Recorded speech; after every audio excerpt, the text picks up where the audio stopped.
여러분 안녕하십니까? 이 시간 여러분과 만나서 정말 반갑습니다. 저는 오늘 요한복음 4장에 대한 이야기를 여러분과 함께 나누려고 합니다. 이 요한복음 4장에 보면 사마리아 여자가 예수님을 만난 이야기가 나옵니다. 여러분, 요한복음 속에는 예수님께서 개인적으로 많은 사람들을 만나셨습니다. 요한복음 3장에 보면 니고데모를 만났지요.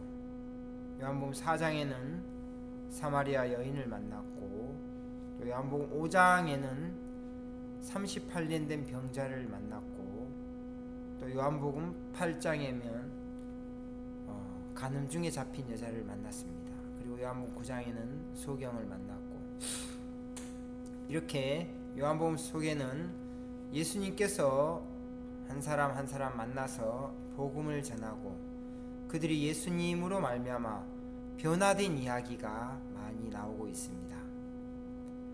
여러분, 성경은 예수님을 만난 사람들이 이렇게 변화되는 것을 우리에게 자세하게 보여주고 있지요. 여러분, 사람들은 다 이렇게 변화되기를 원하잖아요. 저도 옛날에 내가 다시 태어난다면 이렇게 살지 않고 새롭게 정말 변화된 이렇게 새로운 삶을 살고 싶다는 생각을 많이 했습니다. 저도 이제 이렇게 인생을 돌아보면 제가 예수님을 만나기 전과 또 예수님을 만난 후에 내 삶을 보면 굉장히 많은 변화가 있었습니다. 변화라는 것은 정말 좋은 거지요. 우리 인생에 정말 이런 새로운 변화가 온다면 우리 삶이 굉장히 밝아지고 또 소망이 넘치고 또 행복해질 거라고 생각합니다. 그래서 이 변화는 성경 창세기 1장부터 이렇게 시작이 되는데, 창세기 1장에 보면 하나님이 태초에 천지를 창조하시니라, 그런 말씀으로 시작되면서 땅이 혼돈하고 공허하며 흑암이 깊음 위에 있고 하나님의 신은 수면에 운행하시니라. 땅의 모습은 정말 볼품이 없지요. 땅은 혼돈, 또 공허, 흑암 속에 있었다는 거죠. 이 땅이 어떻게 변화되었습니까? 이 땅이 무언가 자기가 노력을 해서 변화가 되었습니까? 그렇지 않습니다.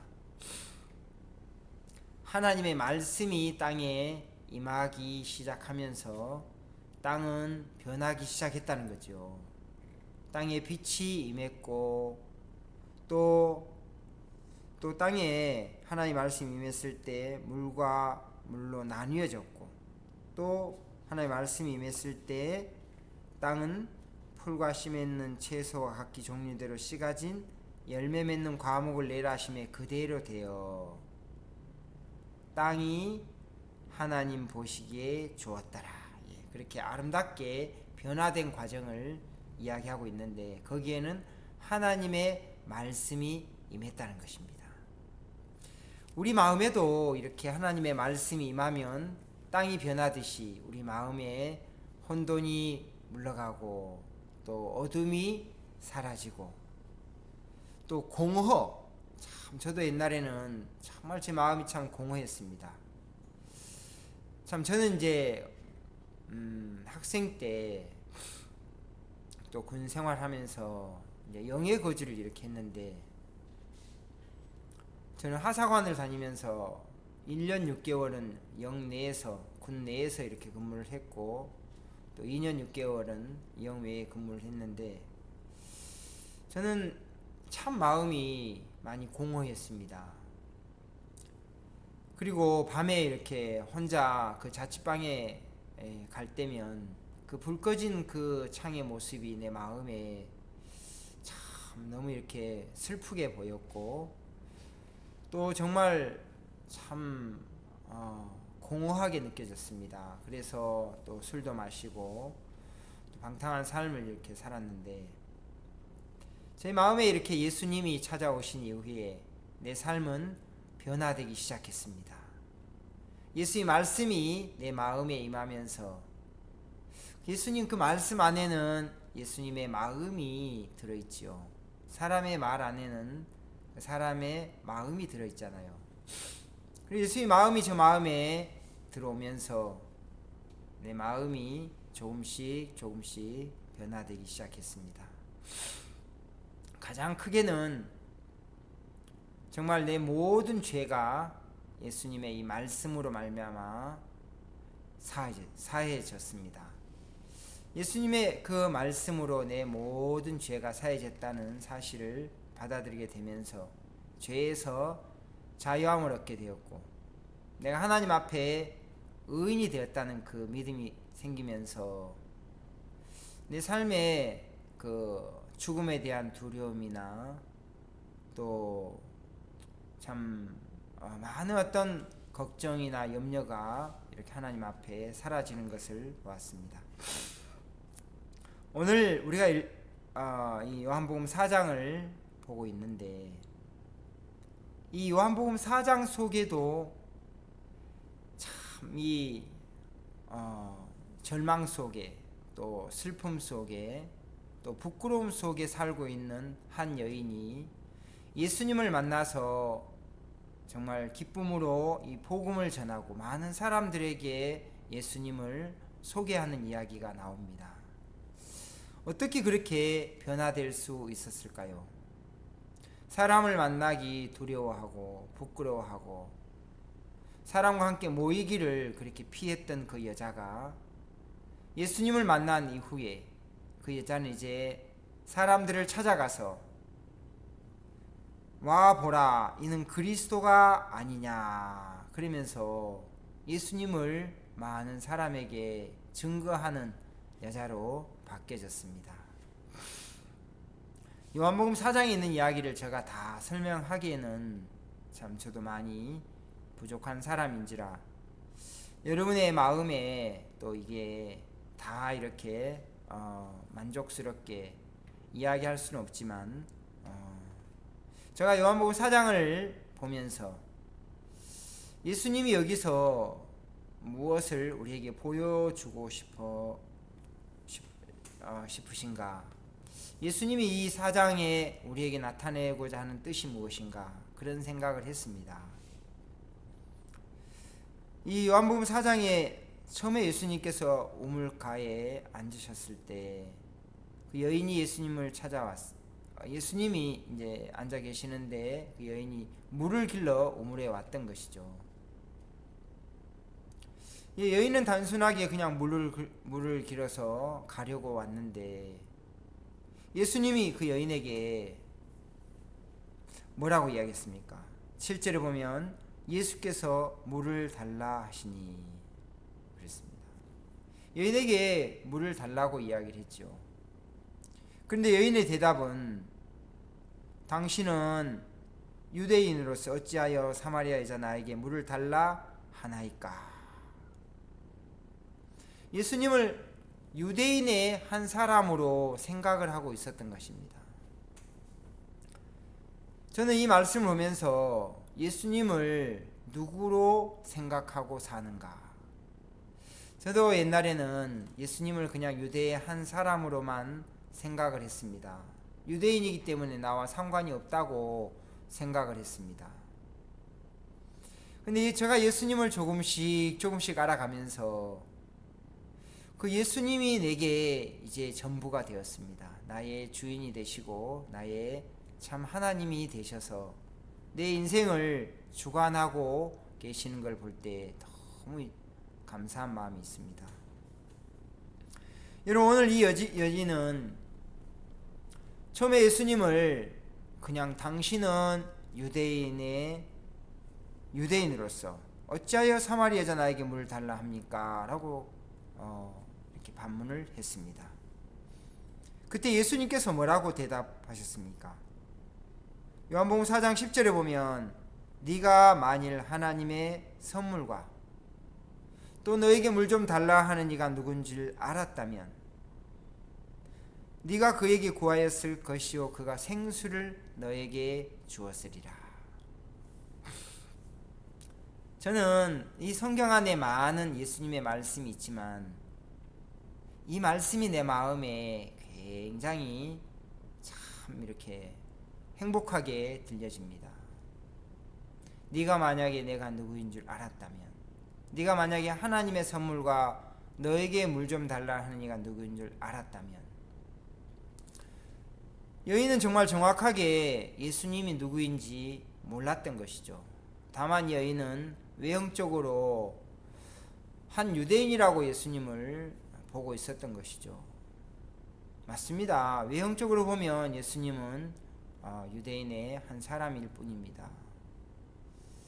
그런데 그 안에 숨겨져 있는, 예수님 안에 숨겨져 있는 하나님의 성령을, 또 예수님 안에 있는 하나님을 본다면 그 예수님 앞에 나오게 되고 예수님에게 은혜를 구했을 거라는 거죠.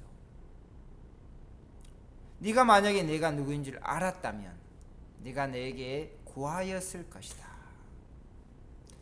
이 성경을 보면 이사야 9장 6절에 이런 말씀이 있습니다.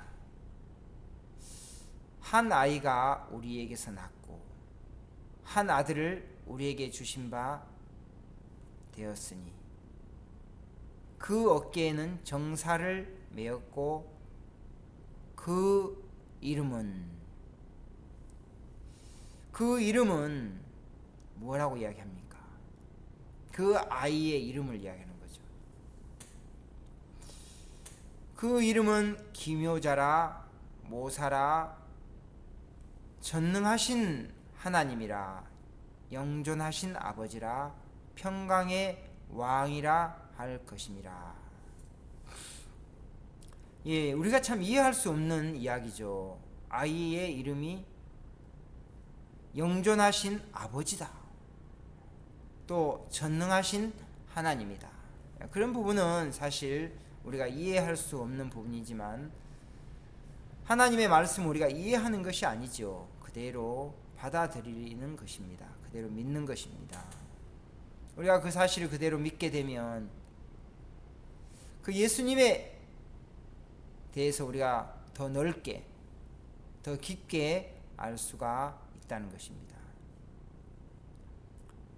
그래, 예수님은 어깨에 정사를 메었다라고 이야기하셨는데 그 한 아이는 바로 예수님, 이 땅에 오신 예수님을 우리에게 나타내 주고 있습니다. 예수님은 어깨에 정사를 메었다는 이야기가 무슨 뜻이죠? 예, 그것은 바로 예수님은 이 세상을 통치하신다 그 말입니다. 통치권을 가지셨다. 어깨에는 이제 남자의 어깨, 군인의 어깨에는 원래 계급장이 이렇게 붙는데 그 계급장이란 그 사람의 어떤 권세를 이야기하죠. 예수님은 그 어깨에 정사를 메었다는 것은 이 세상의 모든 일을 다스린다는 것입니다. 요셉이 애굽의 총리가 되어서 애굽의 모든 것들을 다스리는 그 권한을 가졌던 것처럼 예수님은 하나님이 모든 것을 예수님께 다 맡기셨다는 거죠.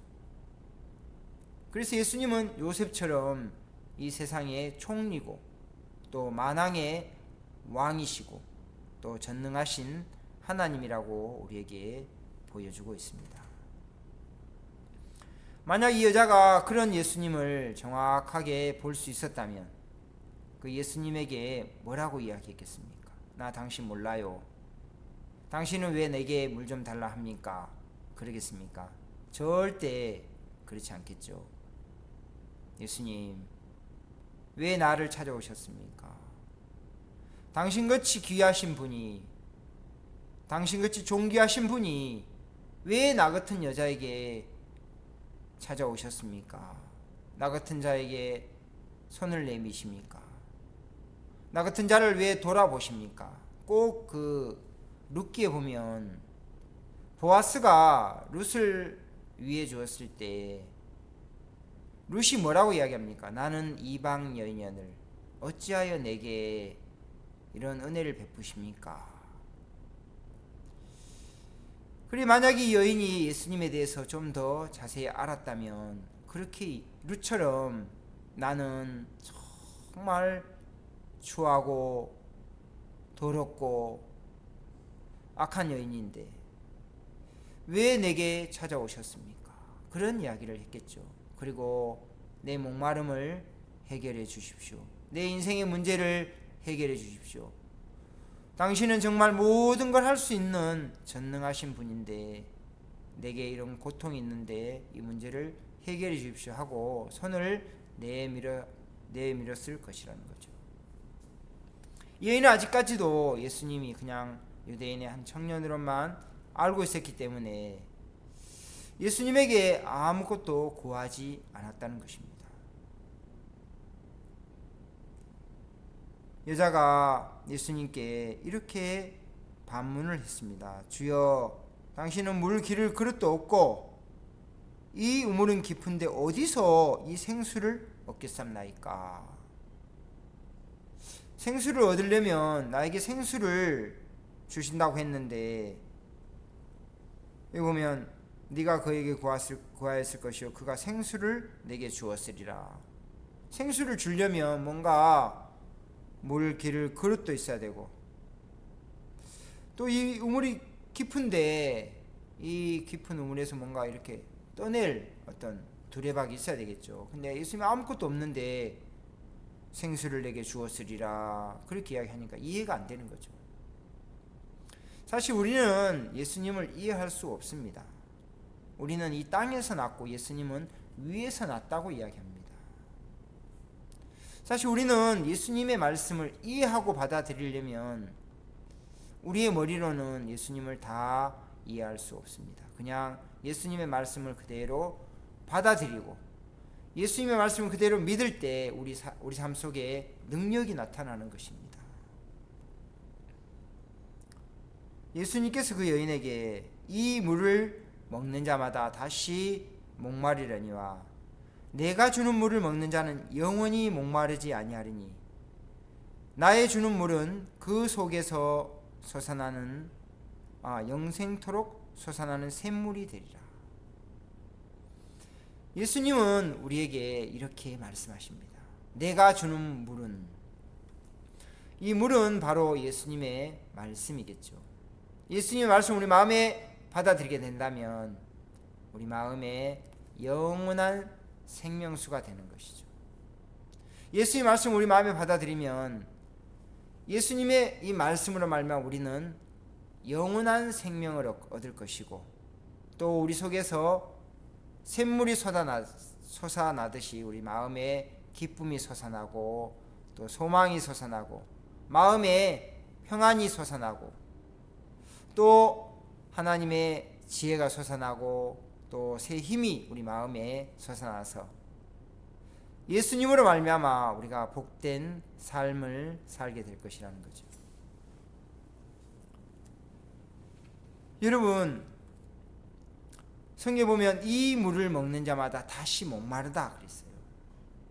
사람들은 죄를 짓고 회개하고 죄를 짓고 또 회개하고 이런 어떤 반복적인 삶을 계속 살아가고 있는 것입니다.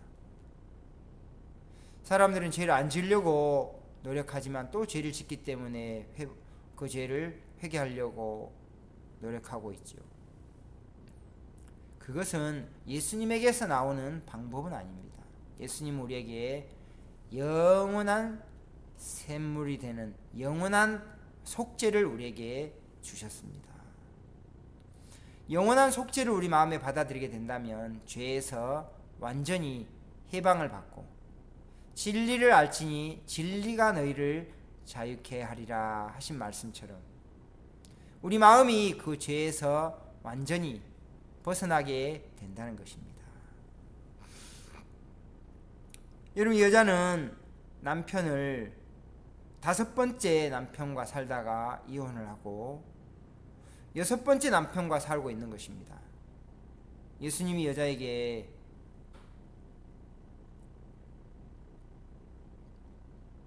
어떤 이야기를 했습니까?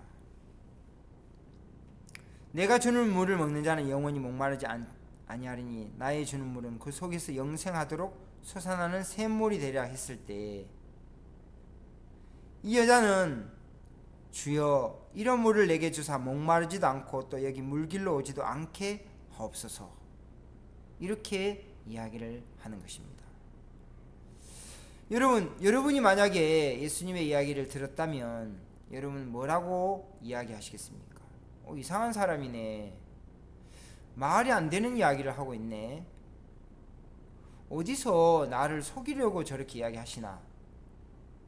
여러분 생각과 맞지 않는 이야기를 여러분이 들었을 때 여러분 그런 이야기를 여러분 어떻게 받아들입니까? 내가 어떤 분을 만나서 저는 죄가 참 많았는데 말씀을 받아들였을 때 저는 의인이 되었습니다. 저는 원래 더러운 죄인이었습니다.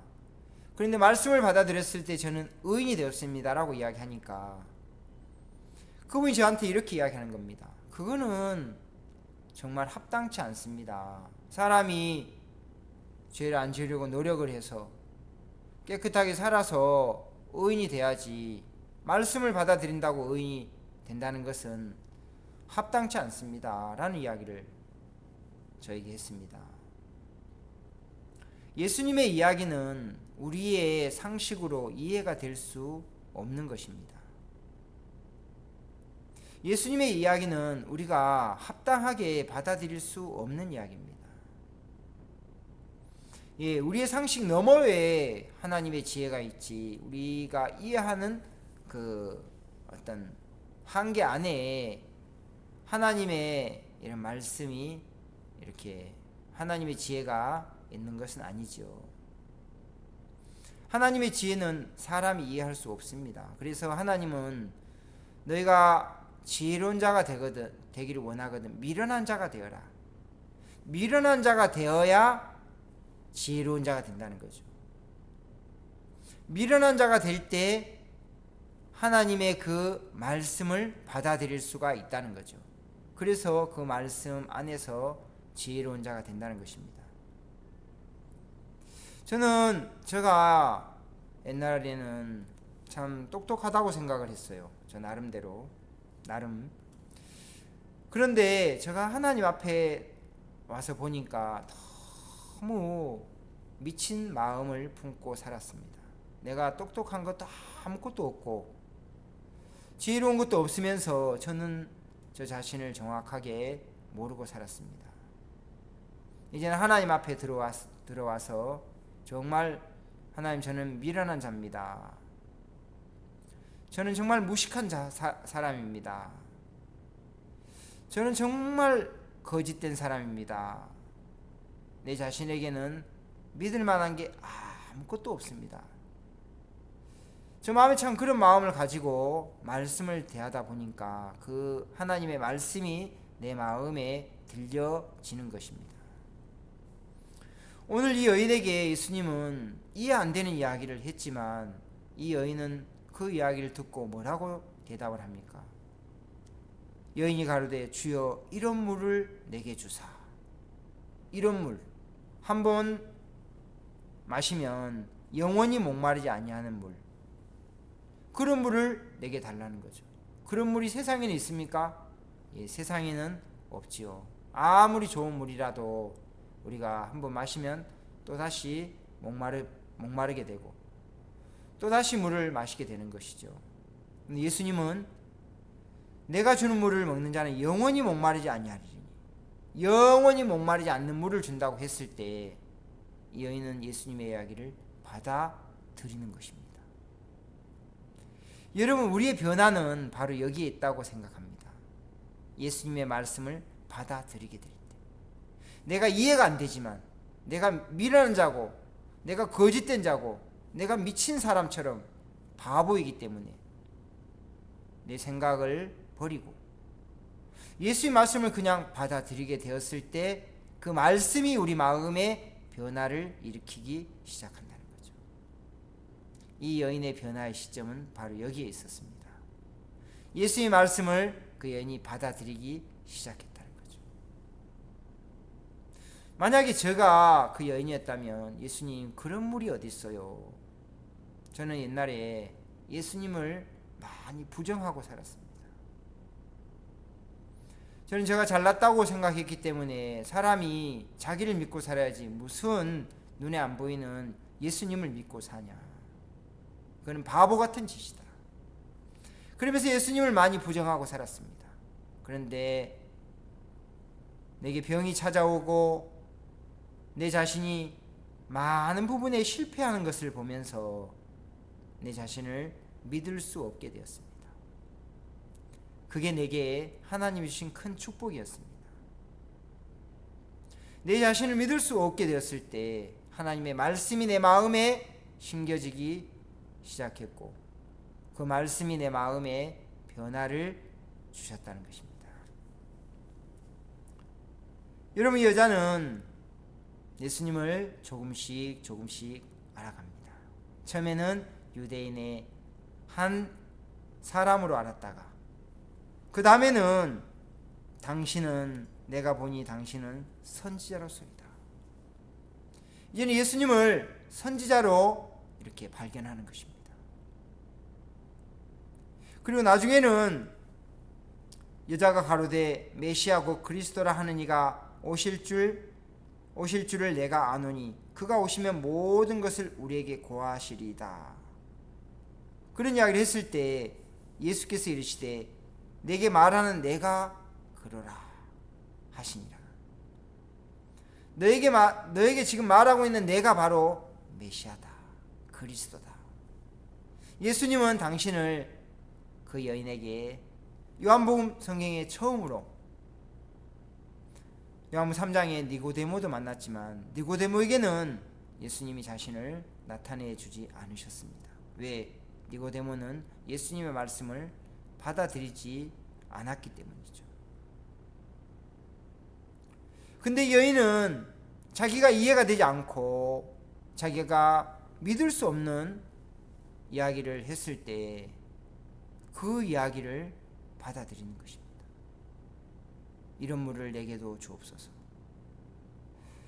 예수님의 말씀을 그냥 받아들이게 되었을 때 그 여인의 마음이 변화되기 시작한 거죠. 우리가 하나님의 말씀을 받아들일 때 성경에 보면 4가지 밭에 대한 이야기를 합니다. 첫 번째는 이제 길가밭이죠. 길가밭이 있고 또 돌짝밭이 있고 또 가시밭이 있고 또 좋은 밭이 있습니다.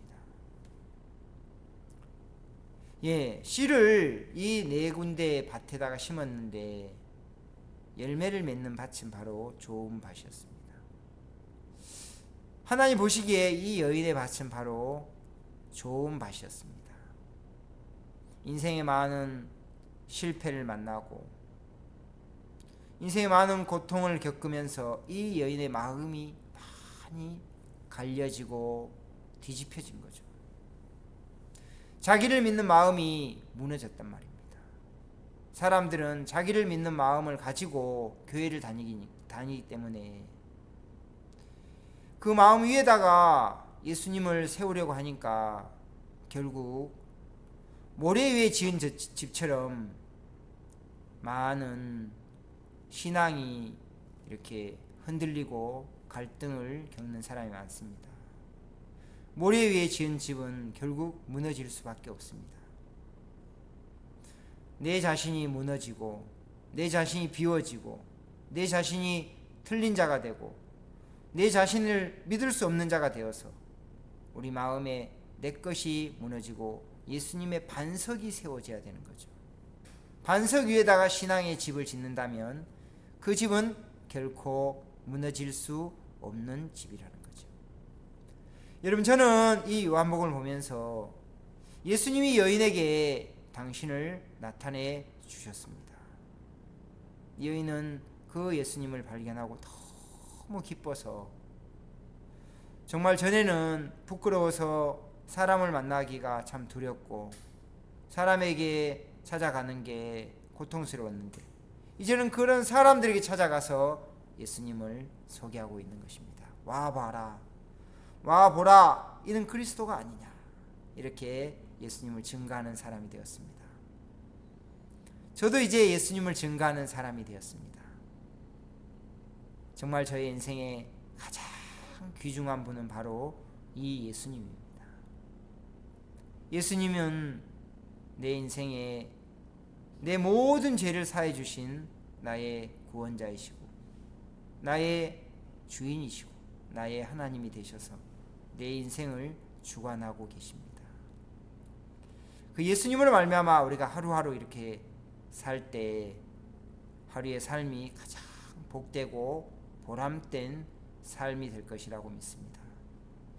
오늘 여러분이 요한복음을 통해서 그런 이 사마리아인이 예수님을 만난 것처럼 여러분도 정확하게 예수님을 만나고 예수님을 발견해서 꼭 땅속에 감춰있는 보화를 발견하듯이 예수님을 정확하게 발견한다면 여러분 삶도 이 여자처럼 기쁨과 소망이 넘쳐나게 될 줄 믿습니다. 오늘 말씀은 여기까지 나누겠습니다. 감사합니다. 다음에 또 찾아뵙도록 하겠습니다.